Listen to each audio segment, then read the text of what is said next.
mga binahang lugar sa lungsod po ng Maynila. Narito ang ulat kaugnay sa ginawang flood response ng Manila Police District. Makasama po natin live via video feed ang ating idol, Police Major Philip Ines, na isa ring co-host ng ating programa. Si Major Ines pa rin po ang Chief PIO ng MPD. Magandang hapon, idol, sir.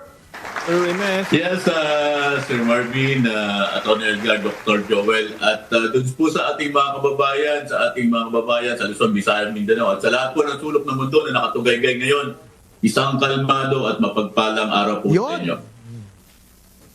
Alright. Sir, paano nga kami, pa-update kami. Alam mo naman na talaga namang, this goes to all policemen all over the country or sa mga provinces and cities and municipalities na apektado talaga ng nagdaang bagyo at ng habagat. But for MPD, Major Philip, kamusta na po dyan yung ating flood response? Yes, tama po kayo, Sir Joel. Sabi nga po sa ilalim ng aming punong taga-Timon, Brigadier General Arnold Abad, ay nakatugon po tayo ng maagap dito kung saan po inactivate po agad natin yung tinatawag nating Disaster Incident Management Task Group. At kasama na rin po dyan yung ating pong mga kwerpo, yung ating pong District Standby Support Force kung saan po, kung kakailanganin pa po ng ating mga kababayan para tumugon po dito po sa mga kailangan natin sa mga lansangan ay naandyan po kami. Marami po talagang pagbaha dito sa lungsod ng Maynila at nakita naman po talaga natin yan. Ganun po man po, lahat po ng mga resources natin, yung ating pong mobility, ginagamit po natin, yung mga personnel po natin, yung 14 po nating police station, ginamit po natin dito po sa pag-rescue ng mahigit 500 pamilya na nasa mga evacuation center po. Meron po kami evacuation center dito, Sir Joel, Sir Marvin, at Atty. Edgar, na 27. Among doon sa 27 po, 11 po dyan na nagamit natin. At nakita naman po natin, tuloy-tuloy po yung ginagawa po ng ating mga kapulisan dito sa lungsod ng Maynila. Maramdaman po tayo ng ating mga kababayan at malaman po nila, kami po yung PNP, tayo po yung PNP, yung pulis niya po, pulis po ng Pilipino. Ayos. So, yun. Thank you very much for the update, Major Philippines. Siguro matanong natin kung as of this date ba, lahat ba ng kalsadahan dyan sa Maynila ay passable ba? Ibaha pa rin. Ako sir, sabi ko nga, meron po tayong mga hindi passable pa rito. Katulad po dito, base po sa huling datos natin, ito po nga San Miguel Drive, dito po yan sa area ng Station 12. At itong Baseco Main Road at saka Seawall po, hindi pa rin po ito passable. May mga daan pa rin po tayo binabaha dito, pero tuloy-tuloy po yung ginagawa natin dito. Nakikita po natin dito yung ama ng ating lokal na gobyerno at yung ating pong siyempre district director. Nakita, tuloy-tuloy po yung ginagawa natin ng mga paglilinis, pagtatanggal ng mga bara sa mga daluyan ng tubig para mapababa pa po natin yung baha. Pero ganun pa man po, nakikita po natin yung tulong na ibinibigay ng kapulisan ng Manila Police District. Kaya nga po kung mapapansin nyo, ganito po yung aming uniforme, naka-star uniform po kami. Para kung kakailanganin po kami, dagdag pwersa po kami, pupunta po kami sa lansanan para tugunan yung ating mga kababayan. Sir Ines, kahanga-hanga po ang ating disaster response.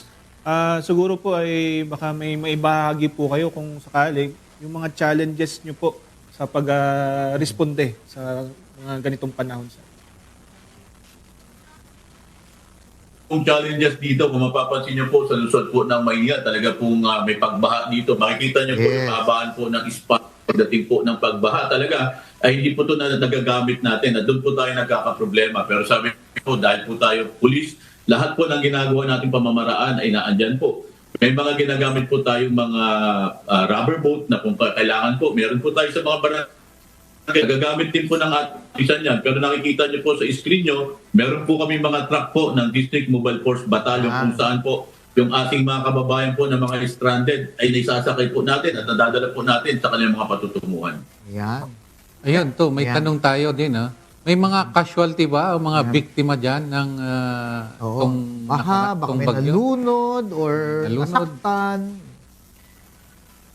Just po, hindi po talaga nating maiwasan yan, sir. Meron lang po tayo ditong insidente ng pagkalunod dahil nga po dito sa may pagbaha. Pero sabi nga po natin, nakaantabay po palagi yung ating mga kapulisan.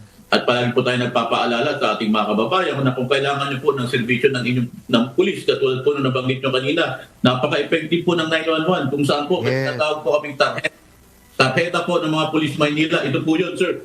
Kung mapapansin niyo po sa screen, pinamimigay po namin ito sa aming mga kababayan dito. Nakalagay po dito yung 911 at sa likod po nito, nandito naman po yung mga number po ng mga police station na makikita po nila. Kaya sabi nga po natin, palagi po natin binabanggit, ang mga police Maynila po ay nasa dulo lamang po ng inyong mga daliri. Yan. Very good. So, ibig sabihin yan, handa pa rin ang MPD kung may tumawag sa 911 pag may nangailangan ng police assistance.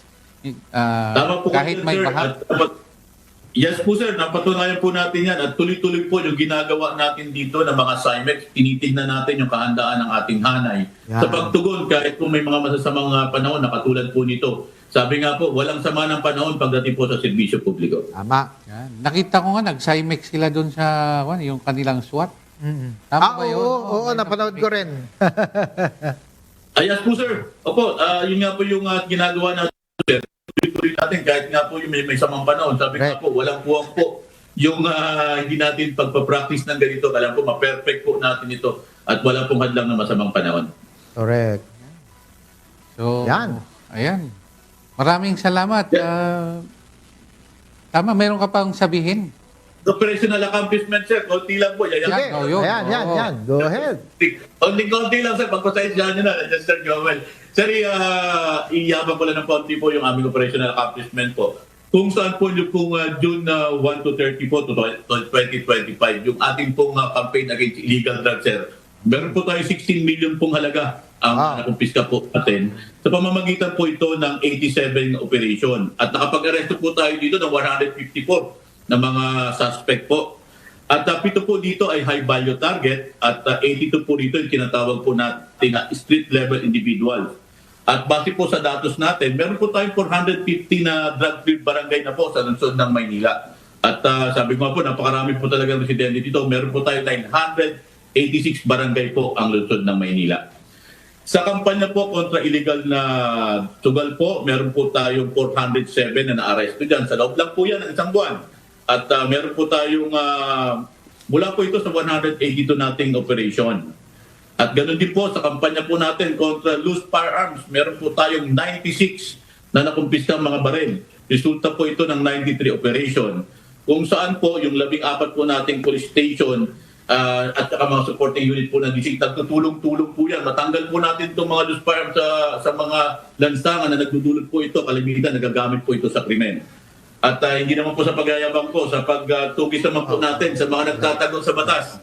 Meron po kaming 226 na nahuli na mga wanted person po. Sa loob lamang po yan ng isang buwan. At doon naman po sa pag-implement namin na Sir Marvin at Orega, Sir Joel, ng City Ordinance, kung saan po nakita po natin mahigit po 5,000 yung nahuli po natin dyan. At mapagpunta po natin ng malaki yan na makakatulong po sa paglilikom ng pondo ng ating lokal na gobyerno. Nakalaunan po ay maitutulong natin sa ating mga kababayan na nasa lilayan po ng lipunan. Yes po sir, pasensya na po kayo, medyo humaba lang po ng konti. Okay lang. Kuyang Kelly. Okay, thank you, Major Philip Ines, ang Chief PIO ng MPD. Thank you at mag-ingat kayo dyan palagi. Muli, mga kasambahay. Yes sir. Sa ngalan po ng aming Regional Director, NCRPO, Major General Anthony A. Abirin, at ang aming pong District Director, Brigadier General Arnold Evangelista Abad, makakaasa po kayo na laging nakaangat ang aming kalasag at nakaumang ang aming tabak para po sa timbulan ng laya at diwang dakila, ang lungsod po ng Maynila. Okay, maraming salamat. At tuloy-tuloy tayo.